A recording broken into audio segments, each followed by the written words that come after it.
Our dropout rate has been fairly good over time. I guess 3 or 4 years ago, as we were looking at the data, though, we went up from 2 point something percent to just slightly over 4%.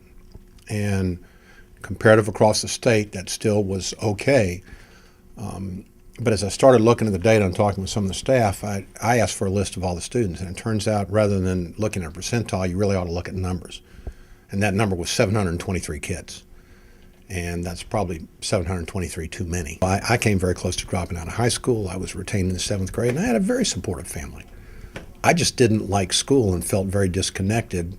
While the research differs on a lot of the issues, there are some places that are common, and probably the one that's the most significant in all the studies is many young people drop out of school because they do not feel like they have a significant connection with someone at the school, an adult who cares about them. That's sad for me to hear. It's hard to hear. It's hard for our staff to hear because I've watched counselors and teachers and principals at the middle or high school level who invest a lot in trying to help kids. But sometimes their lives become so incredibly disconnected that they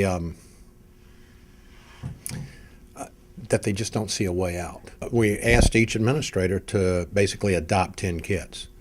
And some folks were kind of, what do you mean adopt? Well, no, I didn't mean adopt and take home, but really take under their wing. The results were really pretty extraordinary. I mean, people would stop when I was in schools visiting and introduce me to kids. So every principal, every assistant principal, and in most cases interns, took 10 students. The end result that year, I don't remember the exact number right now, but the rate had gone back down to just over 2%, and the number had reduced to, I think, 430 something. So that's, a gain of losing 300 less kids. I worry about students who believe that there's no hope.